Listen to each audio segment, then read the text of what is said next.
Welcome to the InnovaBuzz podcast, where we share all kinds of tips, advice, and interview guests on all things innovation and leadership in modern marketing.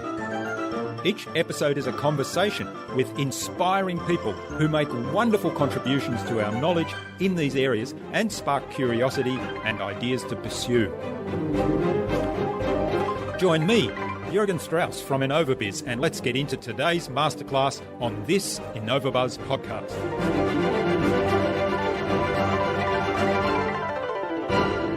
Focus on being two things in every conversation you have. Be interested in the other person and what they're trying to accomplish and what their goals are, and be interesting. And if you do those two things and you have a connected conversation, it will become very clear, it has been in my experience, what's interesting and what people pick up on and what they go with. And as you have more of those connected conversations, you're going to find yourself repeating a lot of the same things, weaving in new things, and it's going to take some time, but you're going to have a story that you're telling. And as you get better and better at telling that story, it's going to get more interesting because you're going to learn what are the pieces of your story that are interesting.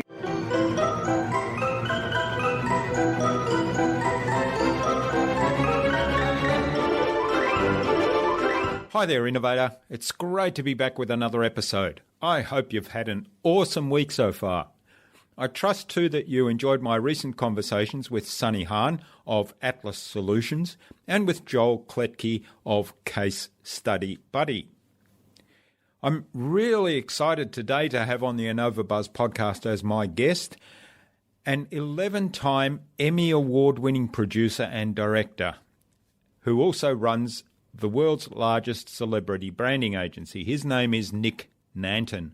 Nick started his journey as a musician, having found his love of music at a very young age, and he wanted to become the president of a record label. He decided to pursue a law degree so that he had a professional qualification, but his plan was to never work a day as a lawyer. However, after a failed business venture, his business partner convinced him to combine his skills in law and in entertainment to work with celebrities. Together, they grew their celebrity branding agency into the largest in the world. Nick, to date, has served over 3,000 clients in more than 36 countries and has worked alongside a long list of celebrities that includes Mark Cuban, Richard Branson, and Steve Forbes, just to name a few. Nick has authored over 24 books and has produced over 50 documentaries, and he's been described by Larry King as the world's biographer. Nick's mission is to help people help people.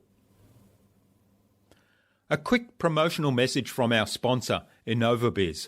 We help coaches and consultants build professional credibility, engage their target audience, and connect with their ideal clients.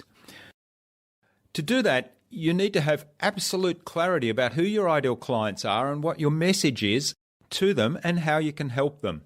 Now, to help you get that clarity, take a look at our Marketing Master mini class. In less than 30 minutes, you'll gain absolute clarity on who your ideal client is and how you can communicate with them to build and strengthen an engaging, enduring relationship. Access that Marketing Master mini class at innovabuzz.co/Marketing Master. It's completely free. It's my gift to you as my podcast listener, and you don't even have to share your email with me. In our discussion today, Nick talked to me about gathering people around you that have specific skills and are passionate about those skills in areas where maybe you don't have those skills.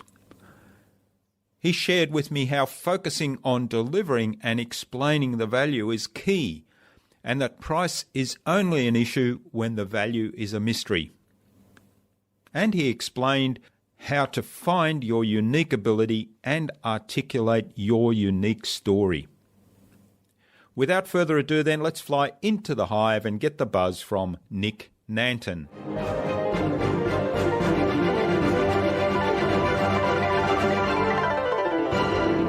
Hi, I'm your host, Jürgen Strauss from InnovaBuzz, and I'm really excited to welcome to the InnovaBuzz podcast today from Winter Park, Florida in the USA. It's kind of a misnomer, I think, Florida and winter. Nick Nanton, who's the co-founder of the Dixon Nanton Celebrity Branding Agency. He's also a lawyer. He's the author of more than 24 best-selling books, and he's an 11-time Emmy Award-winning film producer and director. Nick has produced and directed more than 50 documentaries, and he's also sold out a Broadway show. So welcome to the podcast, Nick. It's a great privilege to have you as my guest today. It's great to be here. Thanks for having me. George Bryant, who was our guest on episode 226 of the InnovaBuzz podcast, suggested that we talk to you, Nick. So big hello to George. Hey there, George. Thanks for the recommendation. Now, you're known for telling stories that connect because you focus on people, and your mission is to help people help people, and by getting their stories out to the right audience. So that's something that I'm quite keen to learn more about, and you help clients tell their stories so that they can share their unique gifts with the world. So I think that's a very great place to start. But before we get on to storytelling, tell me a little bit more about your background. How did you get from being a lawyer and going into courtrooms and defending, or I don't know, maybe you're a prosecutor defending clients, telling stories there, to a career in celebrity branding and marketing, and then into filmmaking? Yeah, so it's a pretty non-traditional path, but I grew up as a musician, and my brother, I had one older brother, and we were immigrants. My family's from Barbados originally. I've been there for 300 years, and as we were growing up, my parents told my brother and I, "You can do anything you want to do in life, just make sure you get a profession." And we both said, we're not interested in that." And then he went to medical school, so I had to do something. I wasn't going Yeah. to get into medical school, so I went to law school with the goal of never practicing a day of law in my life, but being running a record label or a music business. And while I was in law school, all of the Napster stuff happened. The whole business, really changed and was sent reeling, quite frankly. And it's started to recover the last 5 to 6 years, and I'm still addicted to the music business. I still write a lot of music. I have a publishing deal in Nashville. I write a lot of country and pop music.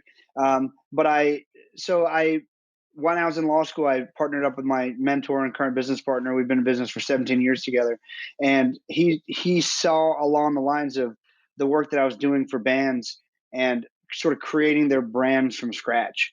And he said, Nick, if you did this, uh, created these brands and the positioning, all the stuff you're creating for these bands for business people, you might actually make money and be able to feed your family. And I thought that sounded good. So we decided to start our agency. We had some twists and turns along the way, like everybody does, but I think it's 13 years later now. We've helped more than 3,000 clients in 60 countries across the world, grow their personal brands.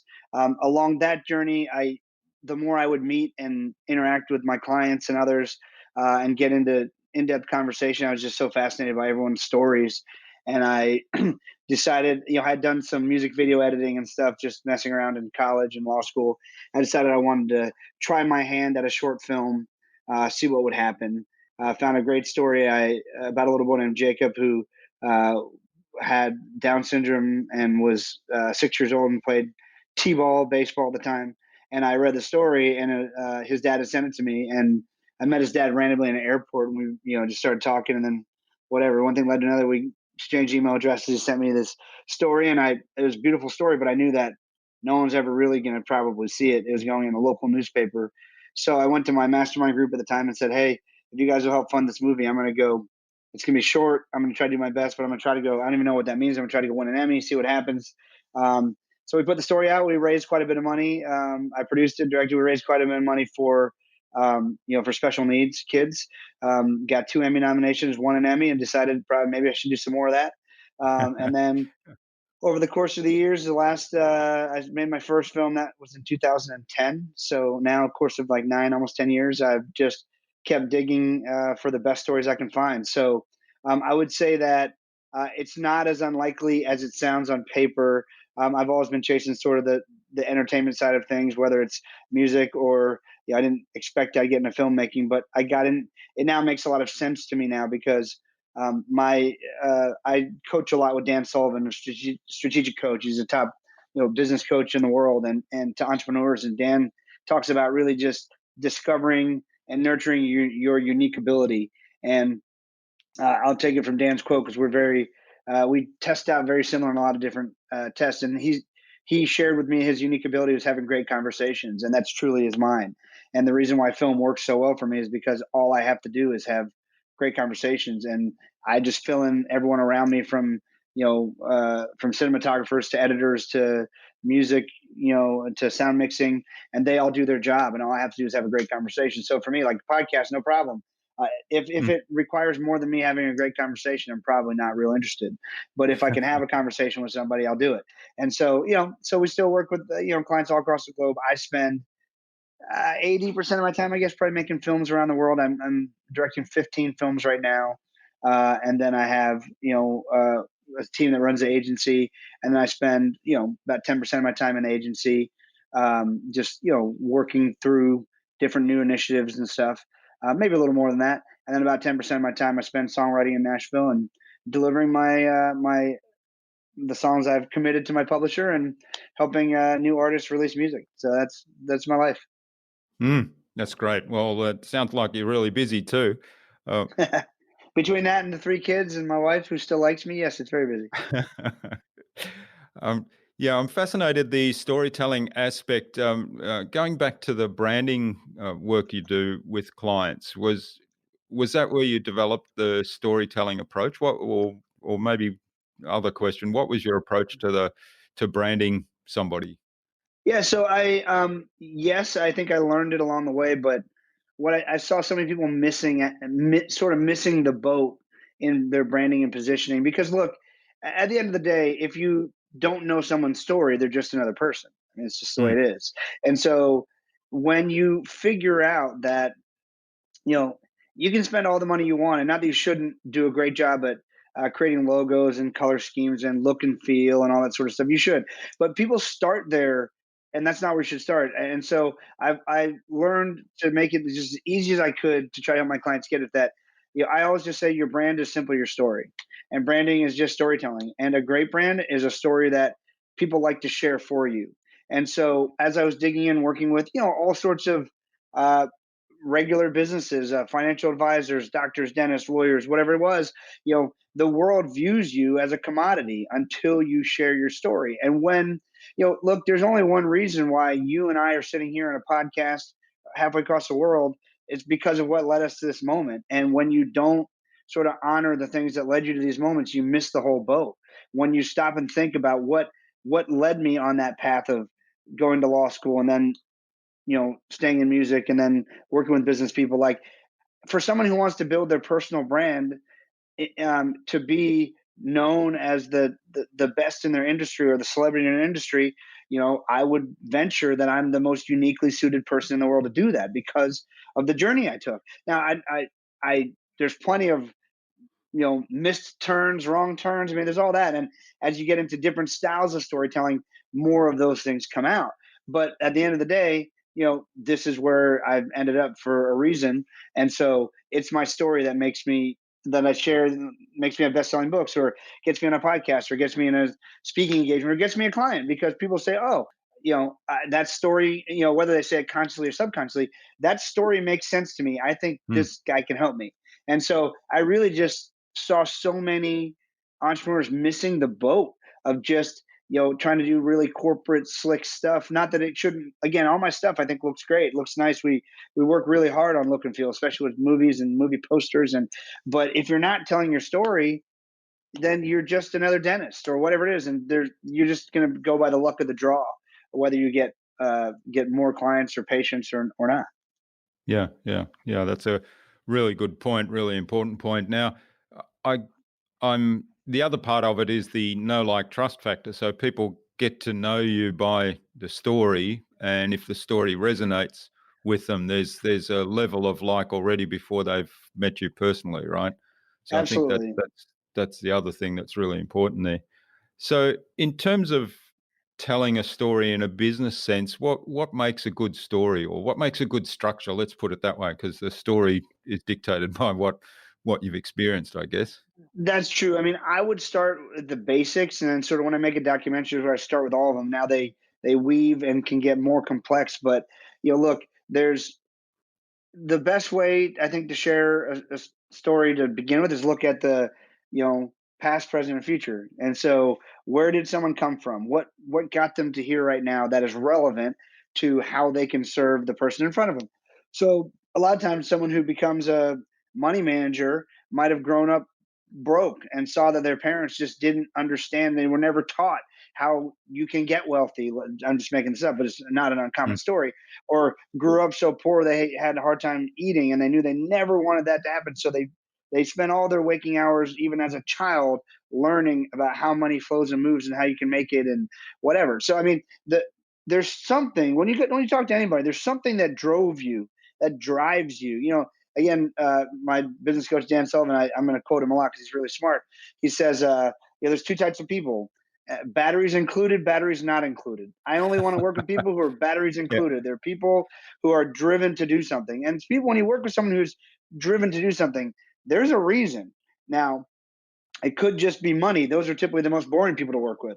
But Mm, typically, it's something that drives them. When you know as well as I do, when someone has become successful, their why has to be very strong. The why they're yeah. doing this, and you only have to ask a few questions simply to get to the why. So the past just talks about your why. The present talks about what you're doing now, how innovative it is, and how you can help people. And then the future is, and here's my greater, broader mission and vision in the world. I'm working from my home office, so you can hear my dog barking. Sorry. So my greater mission and vision in the world, and so if you don't have vision and a grander idea of the future, most people aren't real interested. They think you're sort of done. So if we just look at sort of this past, present, future, and where we came from, what drives us, and what we're doing now, and what our vision is, and how we want to help more people in the future, it's a pretty simple structure, but it's a great place for anybody to start. Mm, yeah. Yeah, that's really good advice, and I'm fascinated the why, because I think one of the challenges that a lot of people have is really articulating their why in a way that makes sense to other people. Because I know that's a struggle for me in a way, because there's an intrinsic drive that I have, and I think I know my why, but articulating that to somebody else is a bit of a challenge. It absolutely can be, but and it also, by the way, doesn't have to be that simple. I mean, so I would say I have multiple whys. I mean, I genuinely want to help people. I want to take care of my family. I want to make sure that I set a good example for my kids to be a contributor in society. I want to make sure we never starve. I want to make sure I can be creative and that I can bring creative parties together to do things. I have many whys. You know, I mean, Mm, they all. We're complex people, so part of the better documentaries and what I've learned so much about storytelling is I used to sort of from like a PR angle. I would make the mistake early on to sort of try to sanitize things, and we all have that tendency, I think, to like let's just forget the bad stuff and just talk about the good stuff. But the more complex the story is, and the more complexity that you share as a human being, the more you resonate. And so I've it's turned out that the best characters in any of my movies are the ones who are just like characters. I mean, you just let them be who they are, and yeah, they're just yeah, fascinating people. And we're at the end of the day, we're fascinated by other human beings and how they got to where they are, especially if they're successful. Or I mean, if they if they're strung out on the side of the road on drugs, you want what got you. I mean, we want to know whether we stop and ask or not. We're interested. I mean, I Larry King. You know who Larry King is? yeah, yeah, Yeah, so he's known here, well, I don't know around the world, but yeah. iconic No, he's broadcaster. pretty famous around the world. All right, so one of the executive producers of my show, my talk show. Okay. And so Mm, Larry, when I was talking with him one day, he said, I don't know why other people don't do it, but I got known for, if you have a big red mark on your face, I'm going to ask you, how'd you get the big red mark? Like most people just are embarrassed or avoiding it. Like yeah, I'm yeah. curious, and I know the rest of the world is too. So why don't we just talk about that, and I'll learn the story, and we'll just move on. And so it's the thing that I love about storytelling, and where I think again a lot of people miss the boat, is so if someone says to me, "Hey Nick, I want you to go make a film on this organization." Okay, great. I'll do that. But what I'm going to start with is focusing on the people inside the organization, because no one cares about the organization, really. Mm, People want to know who are the people inside, why do they do it, and who are the people they're helping, whether that's a business or a nonprofit, and how are they helping them. like that's fascinating. And the more, and the more intriguing those stories are, the more unlikely those stories are, the better they are. I mean, we most of the most successful video features on TV or other places, they're based on human interest. They just have a backbone of something else that draws you together. So, we have in America, college football is a big deal. We have ESPN, the sports network. They do stuff every Saturday morning before college football. It's all about football players, but it has really nothing, not very much to do with football. It's about their story of how they lost an arm and then still fought, fought to get to play football still. And so people, it's the person. Focus on the person. Focus on the Mm. people. That makes everything else fascinating. And just I think a lot of people miss that. Yeah, yeah. Well, that's great advice, and I think, I think putting that into a marketing context as well. People talk about B2B and B2C marketing, and kind of as if, B2B are two organisations, but then B2C as if the consumer is kind of an organisation or a group of people. But at the end of the day, it's exactly what you said. It's people dealing with people. So focusing on the people is always going to build those relationships and build the empathy and build the connection much quicker, isn't it? It absolutely is. And yeah, I mean, there are some automated transactions in our life, and maybe more, but typically what led you to trusting that automated transaction is typically a person. So, Mm. whether they work for the organization or not. But yeah, I look, I haven't worked with every industry, but I've worked with people from startup to billions and billions, and relationships seem to still be the most important part of all those things. Yeah, yeah, that's right. Well, it's still at the end of the day, the decisions still end up being made by people. Right. So it comes back to that relationship thing. So you mentioned about other people sharing your story. So how can you build a really captivating story that, first of all, captivates people's interest at level one and gets empathy and gets engagement, but then also at level two gets them to share that story with their friends and their connections and say, "Hey, take a look at this. This is really great stuff." Sure. So many people aspire to tell their story in a fashion that's, a podcast like this or on stage or from a major news network where, you're speaking as one person, but you're just millions of people are watching it, right? That's where most people aspire to. And, look, that's sometimes happens, sometimes doesn't, but I don't, that's not that important, I don't think, where, or that's not what you should focus on. What you Mm. should focus on is, look, being two things in every conversation you have: be interested in the other person and what they're trying to accomplish and what their goals are, and be interesting. And if you do those two things and you have a connected conversation, it will become very clear, it has been in my experience, what's interesting and what people pick up on and what they go with. And as you have more of those connected conversations, you're going to find yourself repeating a lot of the same things, weaving in new things, and it's going to take some time, but you're going to have a story that you're telling. And as you get better and better at telling that story, it's going to get more interesting because you're going to learn what are the pieces of your story that are interesting. I mean, when I work on, well, there's a lot of feature films. I mean, there's a very famous one here, Rudy, which I did the documentary. It's a very famous movie Mm. based around football, but it's one of the best movies ever written. And the impetus for that movie, I don't want to minimize it, but I do in a way.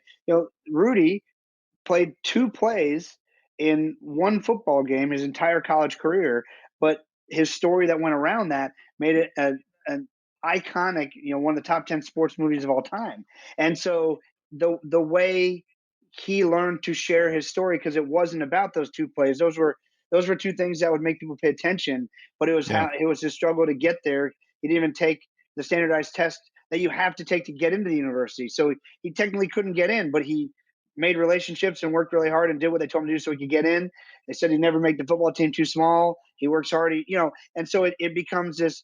It's the details, right? And so Mm. figuring out which of those details people find most humanizing and find most relevant to what they think you can do for them. And so it's trial and error, like everything else. They say if you want to create a webinar and you want to automate it, Russell Brunson says it's all done. Just do it every day or once a week 100 times before you even think about automating it, because you're going to figure out what works and what doesn't. But most people make the mistake of, like, and it's not uncommon, like, hey, I'm going to write my story and that's going to be my story. Well, Yeah. you may want to do it a bunch before you finalize it.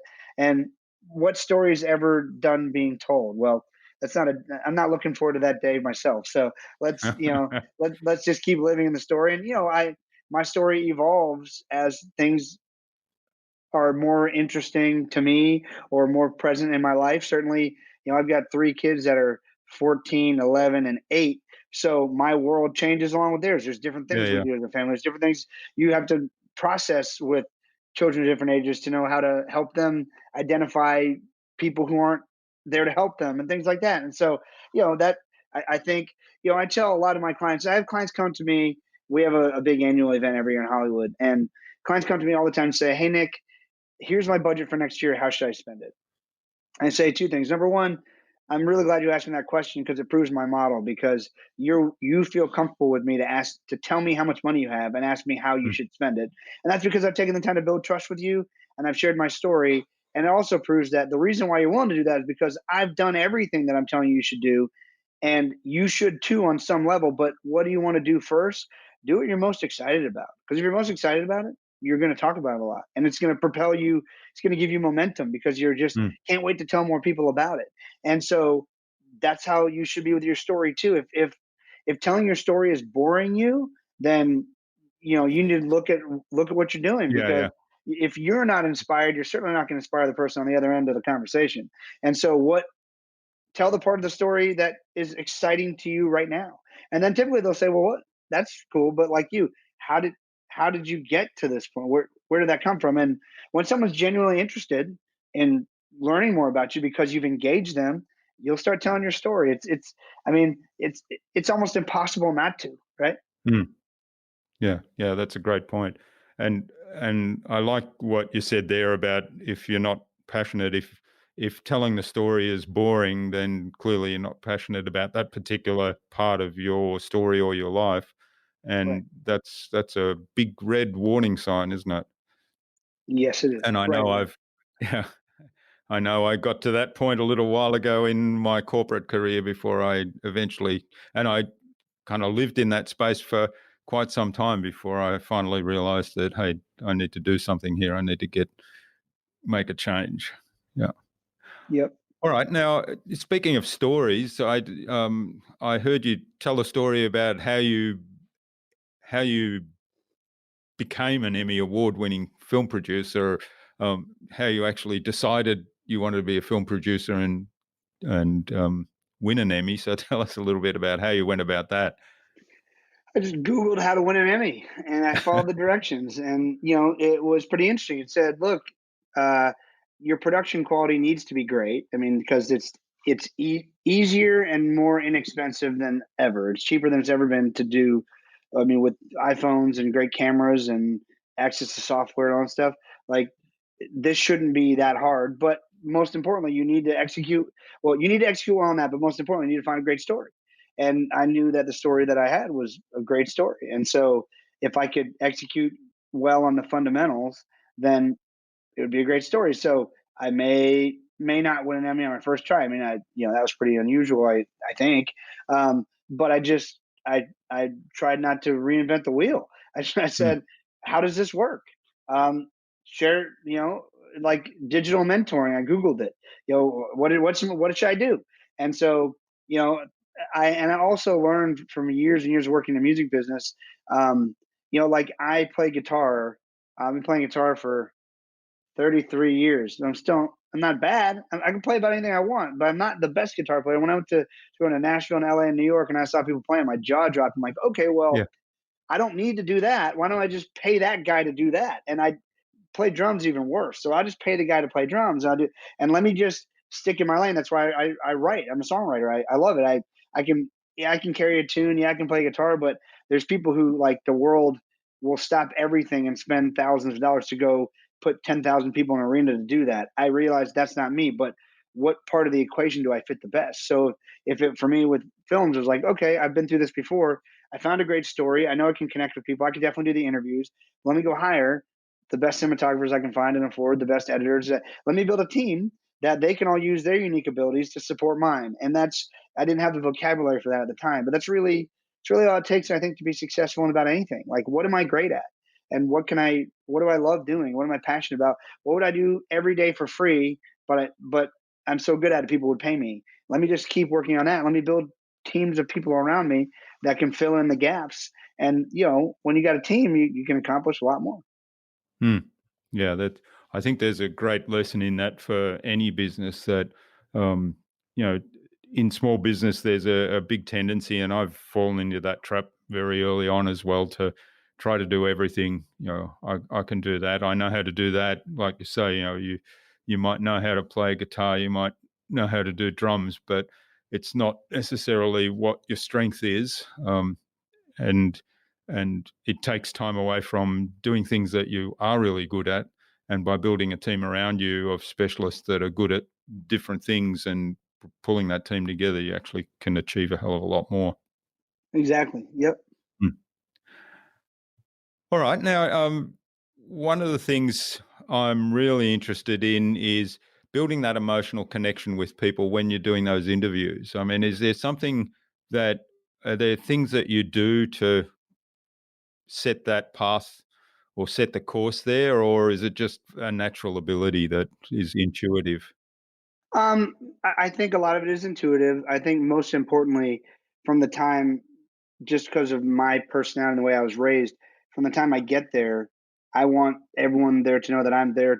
Like, I'm here to tell your story. I'm here to serve you. Like, I'm not here, screaming, I want, fizzy water. Like, I'm here to tell your story. And I try to make it that my entire crew is just, it's very important that they're all very just easygoing, likable, fun, make people relaxed as opposed to self-conscious. And then we work through figuring out, all right, what's our best way?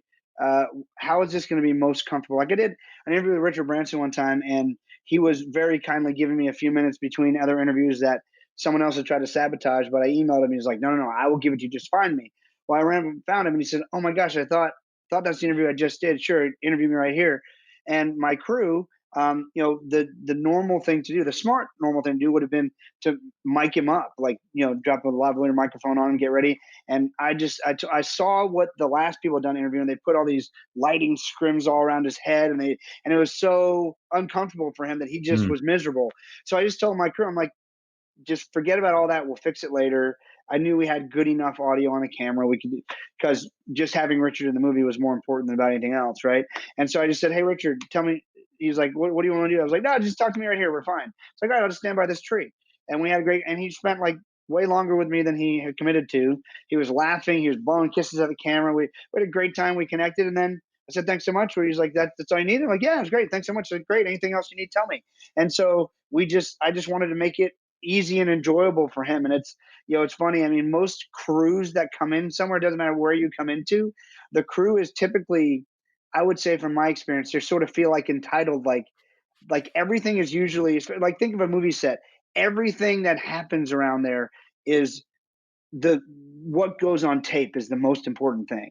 So they sort of get in this entitled attitude, like they're the most important thing in the room, or they're the reason why everyone's there, and they'll move stuff around, not put it back. And like, I'll finish a film, and we first of all, I always ask, "Can I move? Is it okay to move this? We want to try to get a shot here." But if they're not comfortable, I'm like, "We'll work around it." I'm more worried about the individual I'm interviewing being comfortable than a shot. I will sacrifice an angle for personality that I'm not going to lose from the person.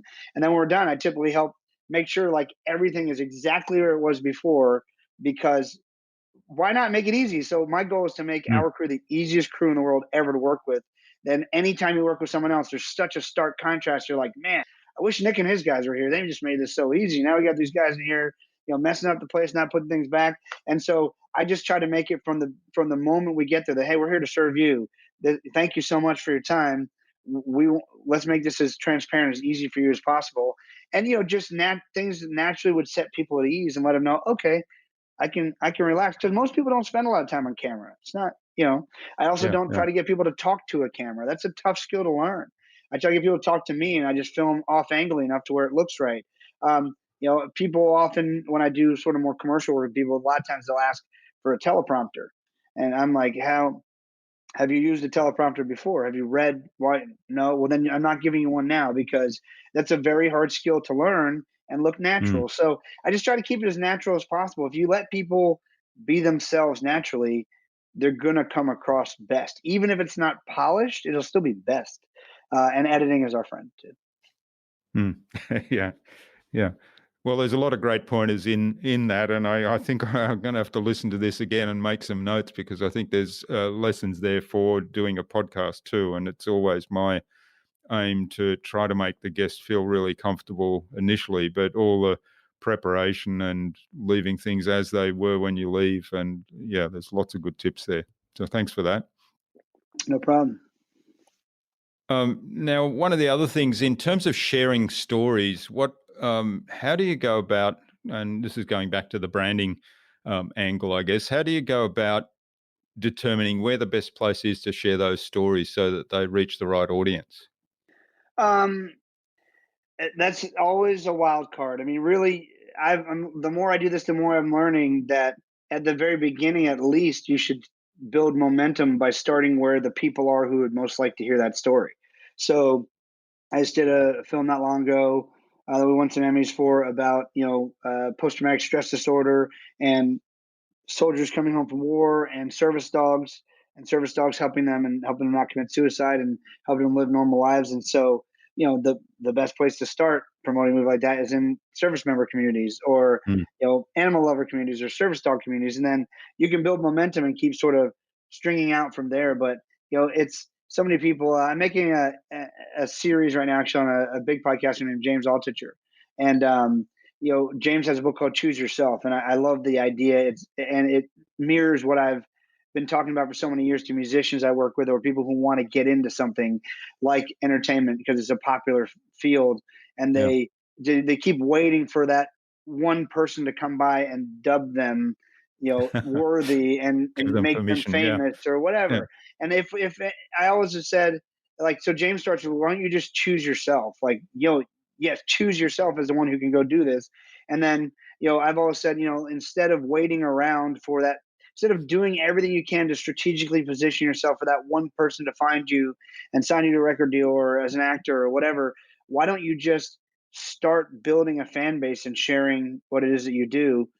Whatever you do first is not going to be your best stuff. That'd be kind of depressing if it was, by the way. Mm. None of us would Yeah. want to be like, just did my first painting, never going to do a better Yeah. one. I mean, that's not fun. So, find your audience, find it by doing it. I had a friend call me the other day and say, hey, I've got this great idea for this really cool show. Who should I pitch that to? And I said, you shouldn't pitch that to anybody. You should just go start doing it on social media. It's a format that will work, and that's where everything's going anyway. Build an audience with it. Like, find people who are interested in food and culture and music and all the things you're talking about, and take them on your journey. And if it works, there'd be plenty of people who want to partner with you and make it higher production quality or whatever. But just go start. And so, uh, um, I don't remember the exact question, but that was my answer. Yeah, yeah, great. Yeah. So give yourself permission to do whatever it is you need to do. Yeah. Right. And build the community around what it is that you've got. Yeah, I mean, it's not very often that people. Yeah, I mean, I have award-winning movies that sadly not nearly enough people have watched, but it's because, like many of us, I focused more, on the art than the distribution or the promotion of it or the audience for it. And so obviously you get better. Then sometimes you're just wrong, by the way. Sometimes Mm. I really think everyone's going to love this and you're just wrong.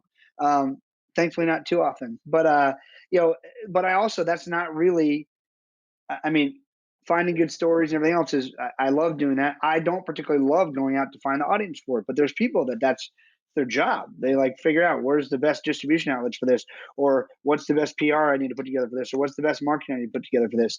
There are people who do these things for a living. There's like a real system for these things. So look, you can't always hire all those people to get started, but a lot of cases you can, you work out deals with people who are not as experienced but passionate about it. And just, I've just always found that working with passionate people, the smartest, most passionate people I can find, between us, we can figure it out. Mm. Yeah. Well, that kind of prompted me to think about the way you actually fund these movies, which I find quite fascinating. So tell us a little bit about your approach to that, because I think there's, you talked earlier about the role of the director and how you decided that, your strength was in connecting with people and talking to them and bringing out their story. And then you gathered a team of people around you that did all the other things that were involved in making a film. But uh, the idea of building the finance for that and the way you do that, I think is fascinating. So tell us how you go about that. Thank you. Of course, I have some films where someone just comes and says, "Hey, how much?" and they pay me, and that's Yeah. nice and easy. But when I'm trying to tell a story for a project that I want to tell the story, there's way more stories than I could possibly afford to tell.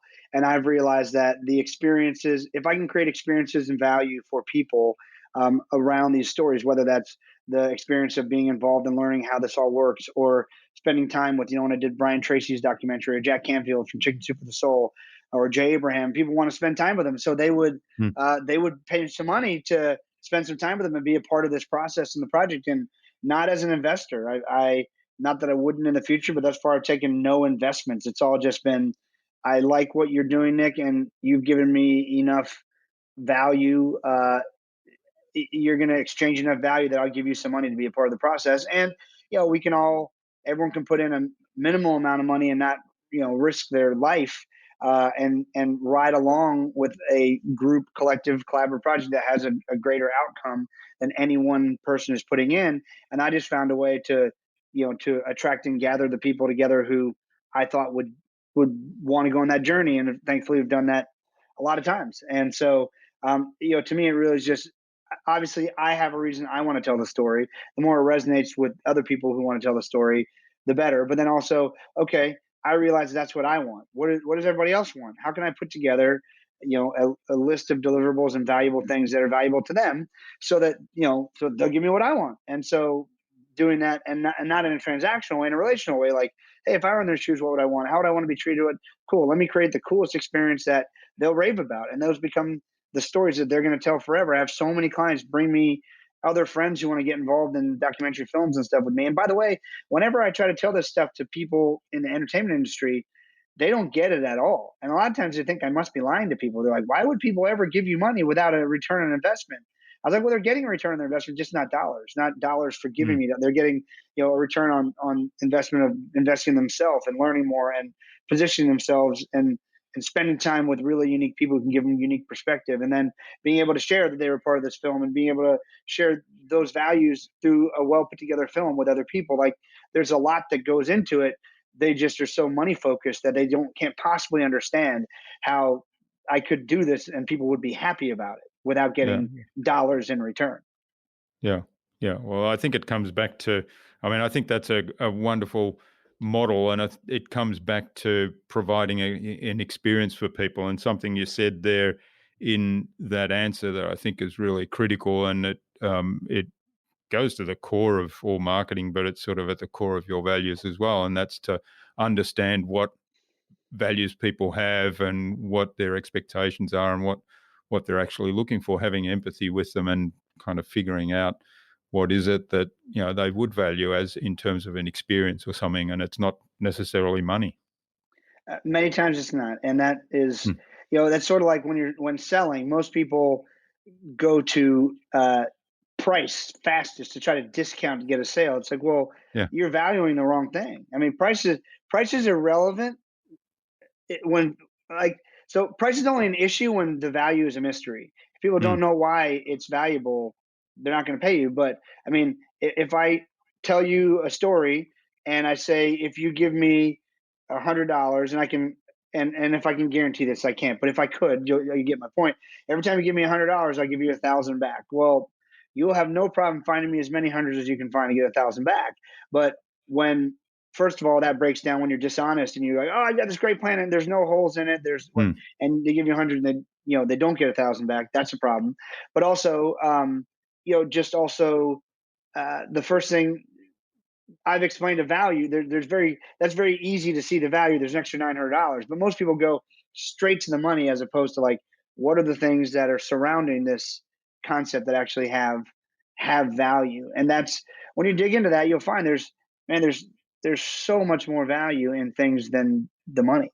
And Mm. that's a really, really fun place to spend time, because when you find people who are interested in more than money, that's they're interesting, and you can go a lot deeper because you're not worried about, the simplest thing, which is the money. Yeah, yeah, yeah, yeah. I love that quote. I'll have to remember that one. Price is only important when the value is a mystery. The Yeah, yeah, the other, I guess the other thing for me, I mean, money is important in our world, but really sure. money is only a means to um, build another experience, isn't it? So It's if you provide experiences, then that's of value if it's a good experience for the person experiencing it. Yeah, money is just one form of exchanging value, Mm. right? And there's many others. I mean, it could be a hug, whatever. Yeah, But like that's just it's one means. Now you need it. I'm not gonna say I don't. I mean, I got a home here with a pool and a lake, and I you yeah, need that's money. I right. mean, and I enjoy nice cars and fun stuff, but it's not it's not at the core of why I do what I do. And so I think everyone understands for the most part. You get weirdos every now and then. I'm sure you do too. But people think that it's ridiculous that you need to make money. But as long as most of the normal free world understands you need money to survive.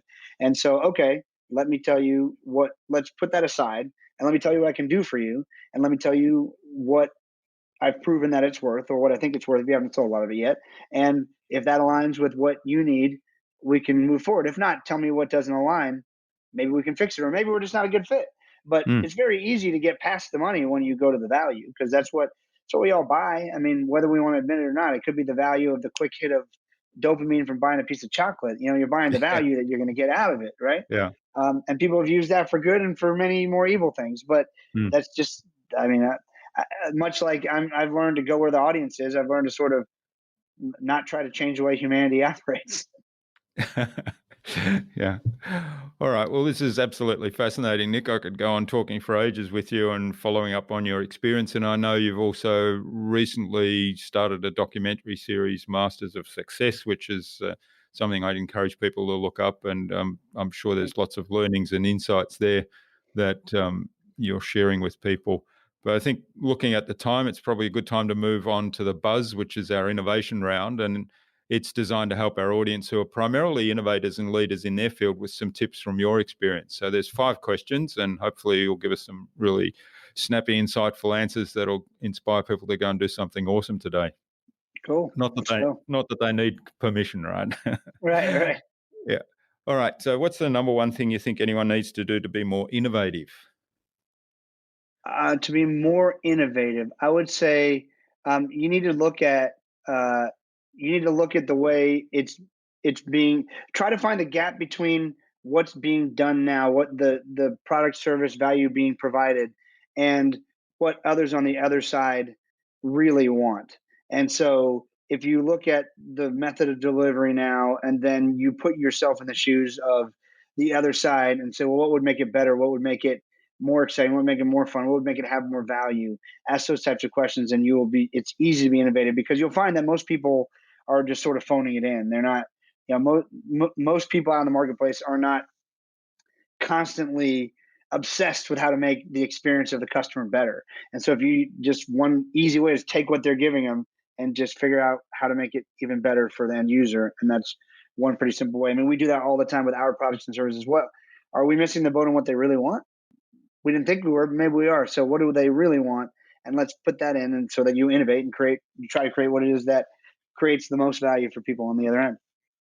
Yeah, I love that. So it's sort of focusing on value, focusing on the gaps between what's there now and what could be, and also looking at it from the point of view of your user, your client. Great. What's the best thing you've done to develop new ideas? The best thing I've done to develop new ideas is get out of my normal routines. So I always get my best ideas when I'm not in my office or doing the things I plan to do. I get my best ideas when I'm running, or when I'm having a great conversation in another city with a friend, or I'm watching a movie on an airplane.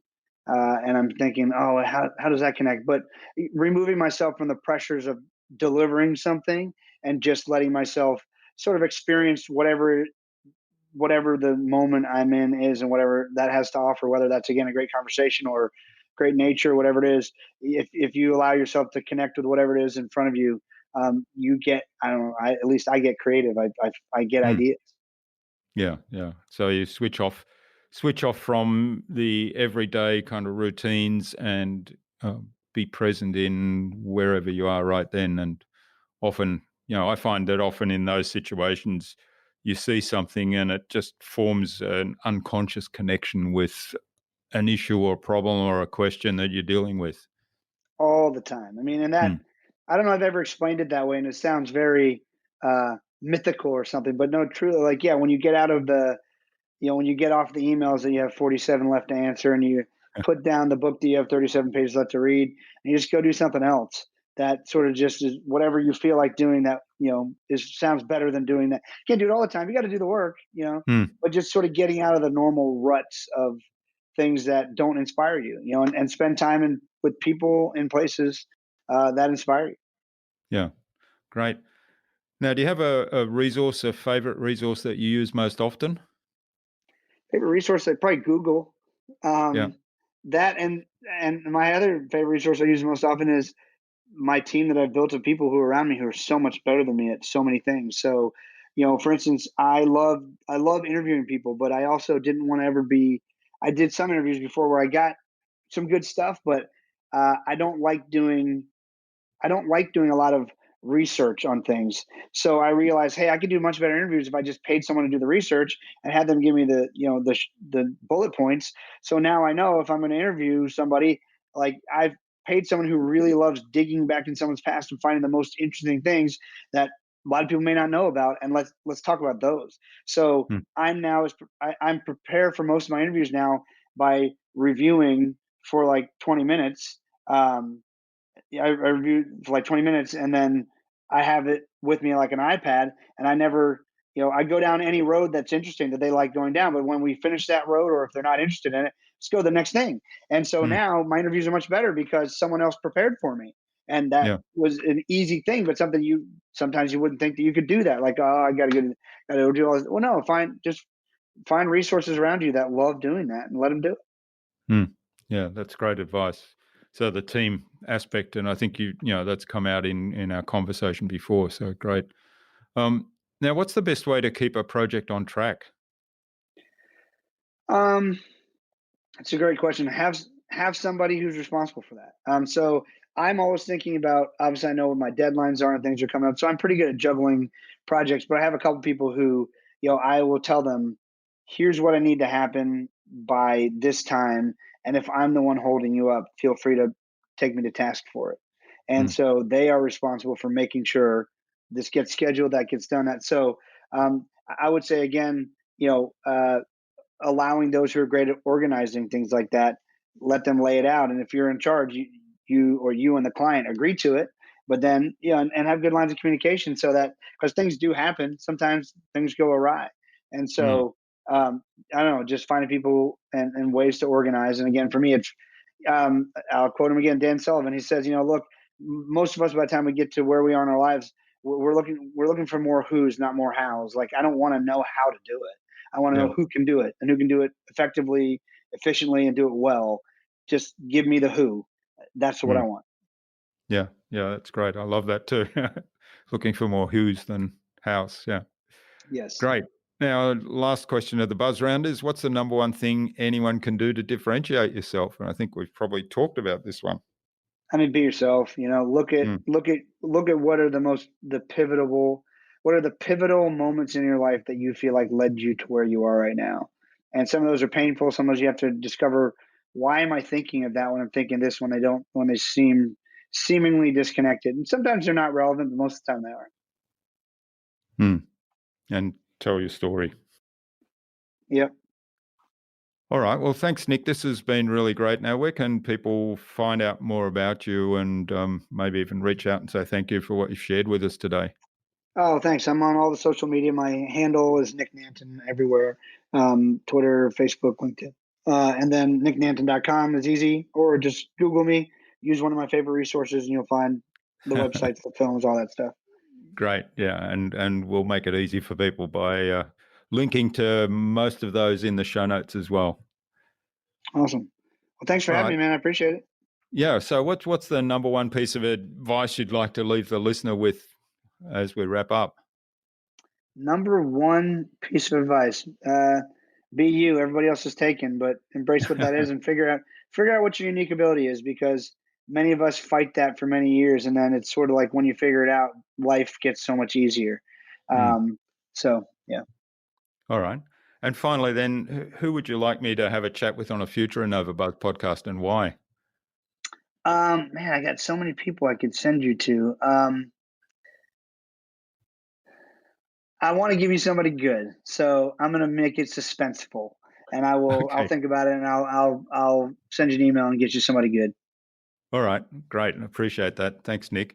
And thanks so much for sharing your time and your wisdom and insights and stories with us today on the InnovaBuzz podcast. I've really enjoyed this and, loved the conversation around storytelling, structuring stories, building a team around you, finding the who instead of the why, and focus on value, focusing on empathy with your clients and with your audience. So many great learnings in that. And thanks again. I wish you all the best for the future, and let's keep in touch. Thanks for the talk. Appreciate it. Take care. Thanks.